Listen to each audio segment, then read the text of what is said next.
Hi there, it's Nicole here today, and I have a watercolored birthday wishes card showcasing the Altenew floral frame stamp set. This stamp set is going to be released a little bit later this year, but you can get it now as part of the Simon Says Stamp Masterpiece Box Collection. It is a gorgeous floral stamp set. I've got some watercolor cardstock here, and I prepped it a little bit with the powder bag tool. And then I'm simply stamping the two leaf images and floral image from the floral frame stamp set all around the edges of this panel. This is 4.25 inches rather by 5.5 inches. And I trimmed it. It's going to fit the entire front of an A2 sized card. I'm stamping some of those longer pieces slightly off, as well as the flowers, flipping it around here and there a little bit. And it's a little bit hard to see until I hold it up at an angle, but I am not doing any of the heating of the embossing powder until I get everything stamped. So I'm just trying to figure out the best way to fill in all of this space with my stamps. So you can see that even with a limited number of floral design stamps, you can create a beautiful floral background or frame.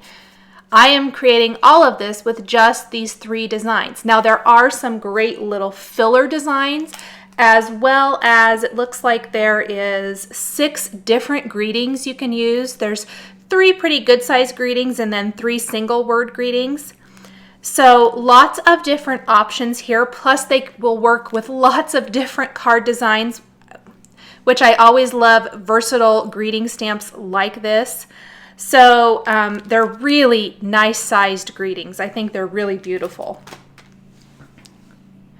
Just going to fill in a couple more little areas here, and then I do want to add a greeting, and you can use any of the greetings here or maybe something that you have on hand, but I am always needing birthday cards. It seems like I'm forever needing birthday cards. So I went ahead and used the Birthday Wishes greeting from this stamp set, and I'll stamp it right there, sprinkle on my white embossing powder, and then those little accessory images kind of, I'm going to stamp a few of those here and there. They're just these little round circles. They're great little fillers.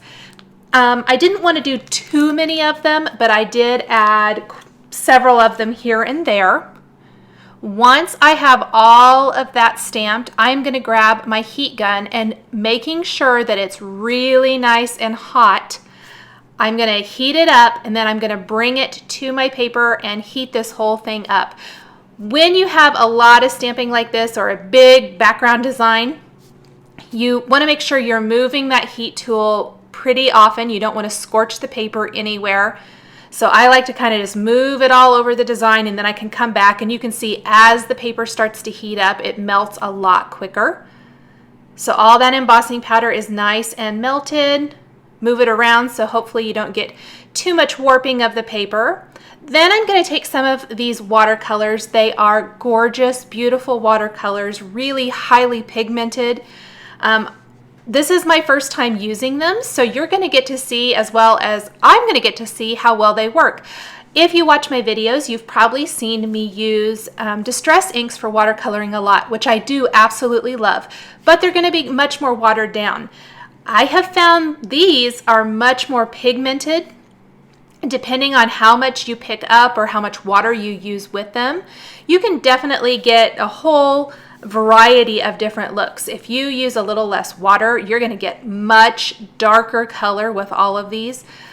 I just used about 2 shades per color family for pretty simple watercoloring here. I'm definitely not an expert watercolorer. I just love the look. And I also think that it helps if you wet the area first. I kind of tried a couple, different ways when I was working with this, and found that if you wet the area you're going to watercolor first, and then just kind of place your color here and there and let the watercolors do their magic, they will spread out on their own basically. I kind of laid down my lighter green color you saw there and then kind of just dotted in a little bit of the darker color, and the water is really going to kind of help spread that around and give it that beautiful watercolored look. I'm also a really big fan of, when watercoloring, letting the whole design air dry. I don't really like to hit it with a heat tool unless I'm in a big hurry. So I let everything air dry, and I'm just kind of moving around here and there. I probably would have been a little easier to maybe do all the pink flowers and then do all the greenery and then all the yellow, but I like to skip around. And so I kind of basically started in one area and then just kind of worked my way out and around the whole thing. I did come back here a little bit to add in just a little bit of that darker green color for these leaves. Now, because I stamped and embossed the images with white on white, it's going to be a little hard to see that design until I add my background color.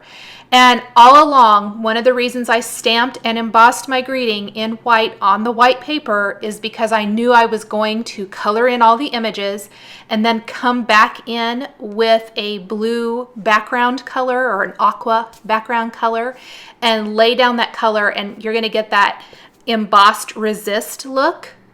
Plus, it's going to make all of those really beautiful viney images that there's not a lot of area to add that green watercolor to, but it's going to make them really pop. So I'm just laying down that little bit of green here and there as is right now. And once you see that background color start to take shape, you will just be surprised at how much the whole thing pops. And it's really quick and easy to do. So I'm going to go ahead and jump over here and color this other yellow flower. All the rest of this coloring is exactly the same, so I'm going to speed up and speed through this so we can get to the background and finishing up the card. This was a pretty quick and easy card design to do. I found the watercolors super easy to work with. They dried fairly quickly. I watercolored it all, and I had to run a really quick errand, and by the time I got back, maybe 20-30 minutes later, I guess, everything was dry and had been for a while, and I went ahead and finished the card. So actual hands-on time, it's not very long. I wet the area that I was going to place the background color on and then picked up the color and laid it down. And I'm trying to water it down pretty good. I don't want it to be super dark. I want it to be a little darker behind the greeting just so that the greeting pops a little bit, but I want nice variation in color in all of the background areas as well. So you can start to see that some of those images that don't have quite as much watercoloring to them, as I get the background color around them, they really start to pop and come to life. Beautiful, beautiful, so easy. You can do this with probably many stamp sets you already own at home. This will work with so many different designs. I love the look of watercolored florals.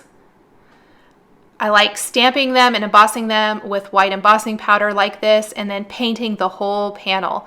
It's therapeutic. It's just coloring. It's so much fun.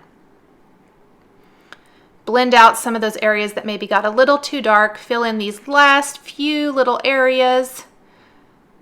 Lay down some darker behind the greeting again and blend it out. Make sure every little nook and cranny has some color.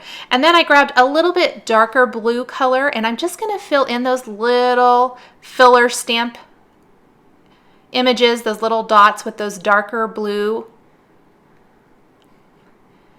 Maybe smooth out my background where it needs to be. Once the background is completely dry, I did take some of the white watercolor paint, load up my paintbrush, dip it in some water, and I just kind of flicked it all over the background.